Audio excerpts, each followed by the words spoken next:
Hey guys, I'm a medical student. I'm about a week ago. I met successfully into residency, and throughout the application process over the past year, there are a lot of useful tips that I learned along the way. Some things that may be obvious, some things that may not be as obvious. So I just wanted to put a brief video together highlighting all those useful tips.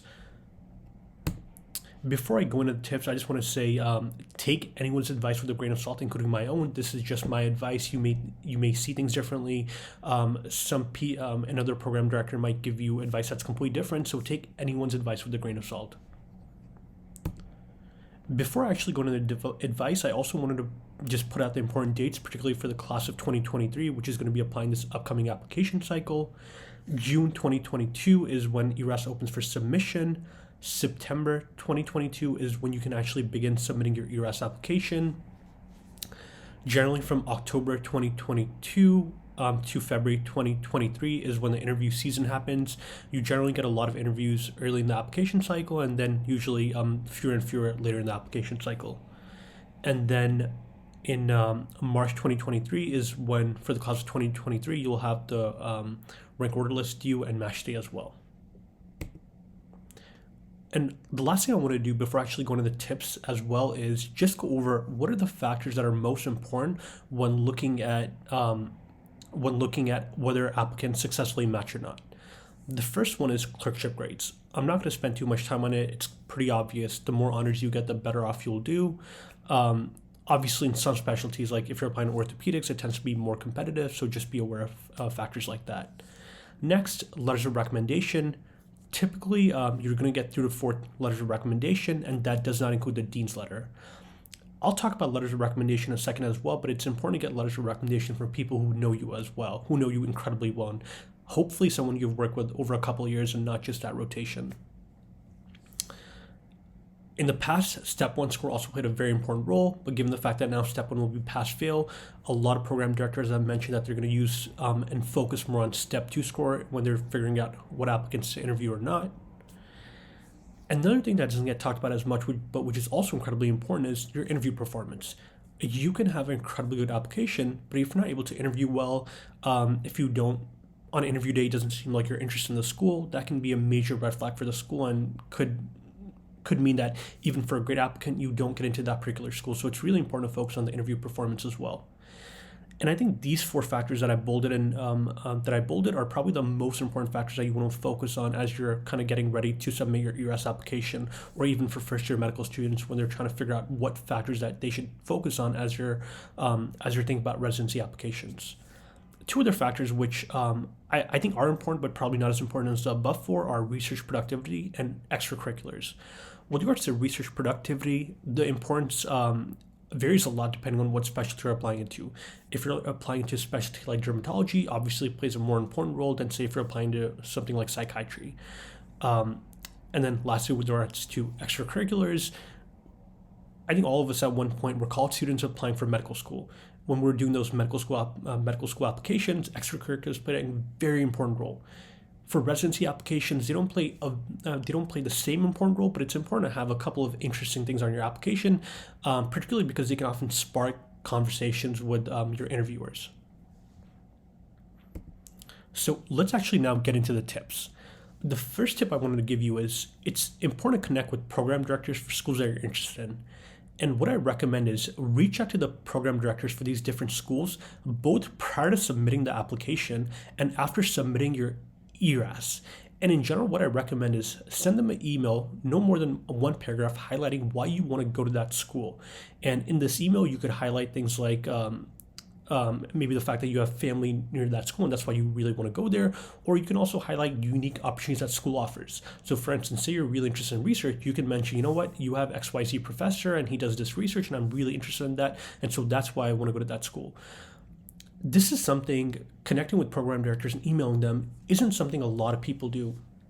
But I can tell you with people I've talked to, from my own personal experience, emailing program directors helps a lot. I've been on interviews where the PD has explicitly told me the reason I got this interview is because I took the time to email that school. The thing that you have to remember is each of these schools get hundreds of applications. And so just by taking the time to write that email, that can often make a huge difference once again between whether you get an interview or not.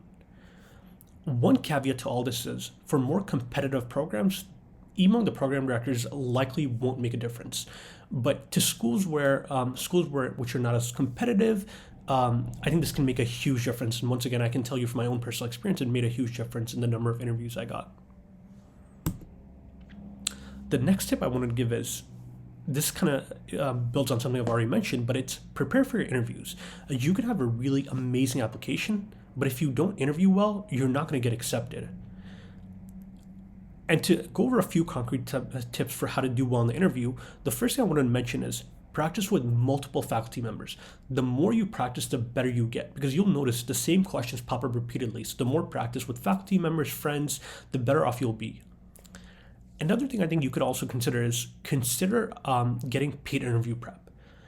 Often, the thing that I'll say from my own personal experiences, I both did, practice interviews with faculty members which were free, and I also did some paid interview prep. What I found in the paid interview prep is often they were able to give me better feedback and a lot of feedback which I was actually able to act upon. So that's something I would also consider in terms of where to go for that paid interview prep. You can just Google that. There are a lot of great companies that do that. There are a lot of residents who kind of advertise their services online. So if your interview is something you're worried about, I would definitely recommend looking at paid interview prep.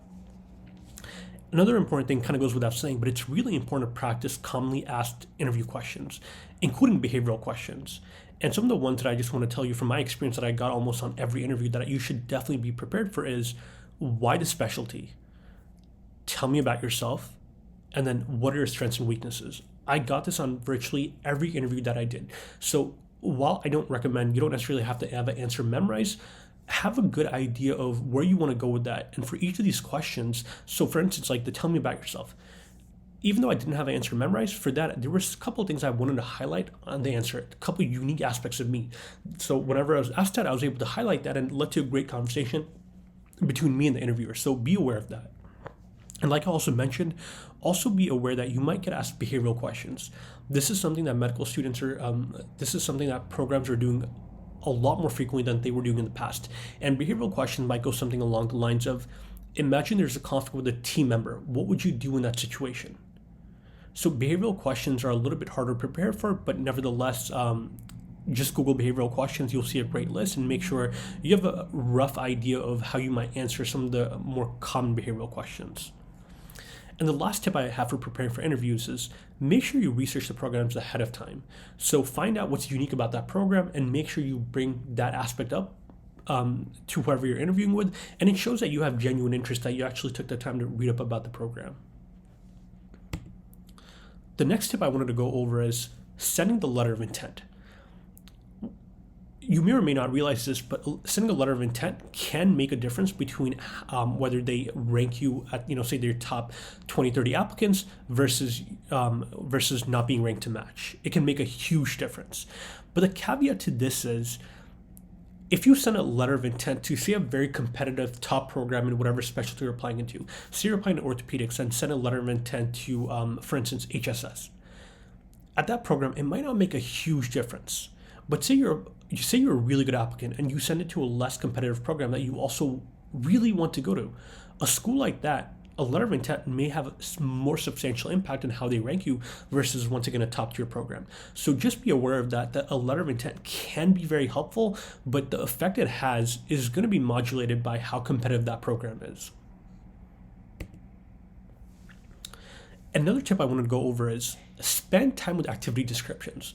One of the things that you'll notice as you're going through ERAS and filling out your application is you have to write these activity descriptions for your volunteer, work, and research activities.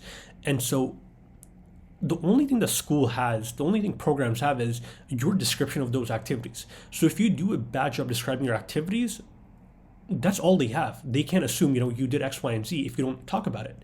So briefly, I wanted to give you both a bad activity description and a good activity description. It's really important that as you go through ERAS and you're writing these activity descriptions, you actually take time and make well thought out activity descriptions. So bad activity description, this is once again for research, would go something along the lines of, I did a research project with Dr. X, which resulted in Y abstracts and publications.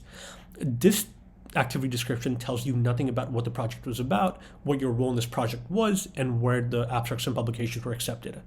A good one, on the other hand, on the right side, is Working collaboratively with a team of orthopedic surgeons and PM&R specialists, I assisted in a clinical study evaluating risk factors for chronic opioid use after spine surgery. My responsibilities included data collection, statistical analysis, manuscript writing, submitting and updating research grants, and IRB management. And this experience resulted in a poster presentation for the upcoming X conference and a first author manuscript publication in the journal Y. As you can tell, the one on the right side sets things up a lot better because, say for instance, we mentioned that we did a study on chronic opioid use. Well, if you're interviewing, it's possible that you might be interviewing with someone who's also very interested in that. So by mentioning that, it might spark a conversation. And in this, I think the second paragraph is also excellent because I highlighted all the things that you did in this project, and it highlights what your strengths as a researcher are. And that's something that they'll really appreciate, and it might make a difference in terms of how they rank you. Next tip, with letter recommendations. Typically, as I mentioned earlier, people get 3 to 4 letters. What I recommend is get more letters than required. So say if you're thinking about getting 3 letters, get 4. If you're thinking about getting 4 letters, get 5. The reason I say that is inevitably what happens is when people are about to submit ERAS, they have trouble connecting with one of their letter writers, they haven't submitted it, and it leads to a lot of stress. So as you're starting this process, just start off and get more letters than necessary. That way, for whatever reason, if one person doesn't get it in on time, your application is still ready to go. The other thing I also wanted to highlight again is letters from a mentor with long-term longitudinal experience are preferred. So here's the ideal situation. Imagine you're applying into, once again, orthopedic surgery. You could get a letter from someone, say you just did a clinical rotation with, or you could get a letter, someone that you work with for 3 years doing research, along with doing a clinical rotation. Which letter do you think is going to turn out better? It's going to be the letter where it says, I work with this person for 3 years. I've seen their character develop. This person is incredibly professional. And along with that, I've also seen them in the OR and seen what a great job they've done. So having letters from people that know you incredibly well are preferred over letters from people that you only work with for 2 to 3 weeks. So think about that as you're getting letters. And this is particularly important for medical students in their first year. Start working with people that you might be able to do a rotation with down the road. And that will once again ensure that you get these excellent letters. The other thing I also get asked a lot from particularly first and second year medical students is, how do I ask for letters? And so I just wanted to include this briefly. This is some of the wordings that I used. You can change it to your specifications, but I would ask something along the lines of, thank you for an excellent rotation. Medical school applications are coming up in a few months. Would you feel comfortable writing a strong letter in support of my application? I really wanted to highlight in this the fact that I mentioned a strong letter. I think most attendings, if you ask them for a letter, they're going to agree to it. But you want to make sure you emphasize the fact that it's strong. If at any point, it seems like they have some reservations or seem uncertain, don't get a letter from them. It's really important that all your letters are strong, incredibly strong. So if you have to have more people, if you have to ask someone else for a letter, that's fine, but make sure it's a strong letter. And then prior to the ERAS deadline, it's also important to provide your letter writers with regular reminders that your application is due. So maybe I'd provide a reminder 3 months before the application deadline, 1 month before the application deadline, and 1 week before the application deadline, just to make sure they get it in ahead of time. So next, I wanted to go over a tip on research productivity. This is, I think, most useful if you're a first or second year medical student. The one advice I wanted to give is when people are looking, and one thing you'll notice in ERAS is no matter what specialty you're going into, if you have more abstracts, if you have more manuscript publications, the better you'll do in the application process. So research is incredibly important. Obviously, as I talked about earlier, maybe not as important as clerkship grades, but nevertheless still an incredibly important aspect of ERAS. And so when a lot of people are going through this, navigating the process of how to get involved in research, one of the things that they'll do is they'll often reach out to people who have similar research, or they'll often reach out to attendings with similar research interests. And so just to give you an example of that, say you're really interested in hypertrophic cardiomyopathy. A lot of medical students who are interested in that topic might be like, oh, let me reach out to a mentor who does research in hypertrophic cardiomyopathy, given that I have similar interests. And let me tell you, that's not a great way of going about figuring out how to do research with. Instead, what you want to do is you want to talk to recently matched applicants. So say you're really interested in internal medicine, talk to those people who recently matched in that chosen specialty, And from them, find out who are the mentors that publish regularly. So the benefit of that is, instead of like randomly trying to figure out who your mentors are, find out mentors from people who are above you, who have had good experiences and can ensure that whatever mentor you work with has a track record of being productive, because that's the most important thing. Ideally, in a situation, you'd be able to work on any research project you're interested in, but in reality, that's not how it works. Different mentors can can have vastly different research productivities. So it's really important that you work with someone who actually publishes a lot. So don't just do it on the basis of research interest. Find out from people in your class who publish a lot, and then work with those people. Next tip, I wanted to go over just some basics about personal statement. I think there are three things a good personal statement must have, or three things that it should have. One is highlight any notable strengths. So say if you're good at research, highlight that. If you're really good at computer coding, highlight that. Highlight any aspects that are unique to your application, and make sure you briefly talk about it, because it's something that can potentially get you an interview and then spark interesting conversations during that interview. It's also highlight to important any adversities you went through. So say, for instance, during medical school, you failed step 1 or step 2, or maybe you had to repeat a class. Your personal statement is where you talk about any of those challenges you had to overcome and how you overcame those challenges. And the most important thing in the personal statement is you have to talk about why you chose a given specialty. So if you're applying orthopedics, talk about those orthopedic specific examples. If you're doing internal medicine, give those examples. But whatever specialty you pick, the most important thing I would mention is make sure you speak in specifics. So once again, using that example of orthopedics, you can have two applicants, right? One applicant can be like, oh, I'm really interested in orthopedics because they can have such a substantial impact on the patient's quality of life. The other applicant, instead of just saying that, could be like, I work with this patient. Why? I saw this patient had adult spinal deformity, and how because of that condition, they weren't able to walk a lot. And working with this patient, seeing this patient over a couple of months before and after surgery, I saw the tremendous impact that orthopedic surgeons have on this patient's quality of life. And given that experience that I saw up close, I want to be an orthopedic surgeon. So it's important. The point of these two examples is it's important to talk in specifics, and that provides a better picture for whoever's reading the personal statement, and I think also creates a more vivid picture, and I think it makes it something that's more fun to read for whoever's reading it. The last thing with the personal statement I also recommend is consider customizing the personal statement for the different schools. So say there's a school that you're really interested in. Say you're doing internal medicine and you're really interested in University of Pennsylvania. And say with University of Pennsylvania, there are these University of Pennsylvania offers something for internal medicine that no other school offers. At the end of your personal statement, what I recommend is just have a small paragraph saying, I'm really interested in University of Pennsylvania for X, Y, and Z reasons. And when schools see that you took the time to customize your personal statement to that school, that shows them you're genuinely interested in that school. And once again, I think it's going to increase the possibility of getting an interview. Next tip, I wanted to briefly go over clerkship grades. I think a lot of this is obvious. You want to try to get as many honors as possible. Obviously, I think because of COVID, it's changed a little bit with some schools are just having core clerkships be pass-fail. So I think that's kind of going to be school dependent. The only nuanced piece of advice I had for this is make sure you schedule your rotation, your preferred specialty towards the end of your clinical years.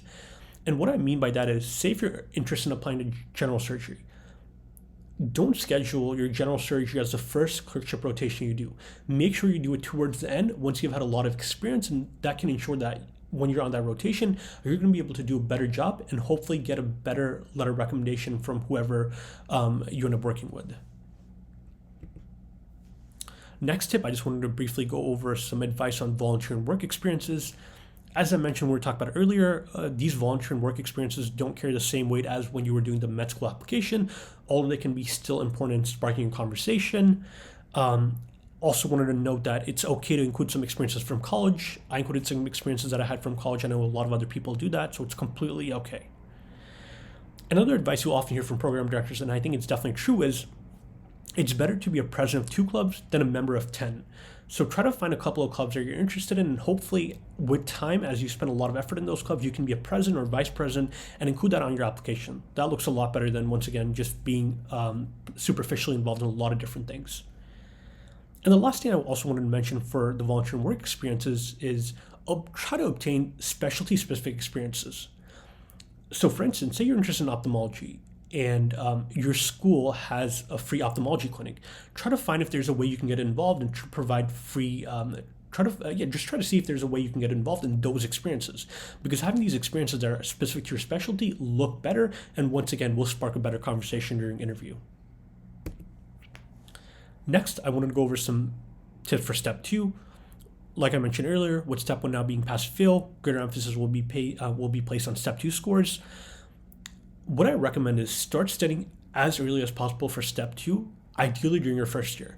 I know what a lot of people recommend is, you'll have a lot of time to study in medical school, delay to later. But I don't think people understand how important step 1 for us, for prior applicants was, and how important step 2 will be for future applicants in terms of whether you get an interview or not. It's probably the one score I would say that can have such a tremendous impact. So given its importance, I recommend trying to start studying for step 2 as early as you can. And what I recommend in terms of resources that you should use is, and feel free to ask other people who have taken step 2 and what they used, but the three that I highly recommend using are use UWorld, use First Aid, and there are also some great additional Q banks out there like Amboss that I use and which I thought were excellent. So those are 3 resources I highly recommend using for step 2 prep. A lot of people have also had success with Anki. I personally never used it, but you can try it and see if you enjoy it. But the overarching thing I would once again say is step 2, it's going to have a very important effect on what interviews you're able to get. So take a lot of time to start preparing for this as early as you can, and try to use a lot of different resources that will really ensure you can get the best score possible. And I think that essentially is all the tips I had for the ERAS application process. I hope some of those tips were useful. If you have any questions, feel free to email me at this email address, and that's going to be it for today.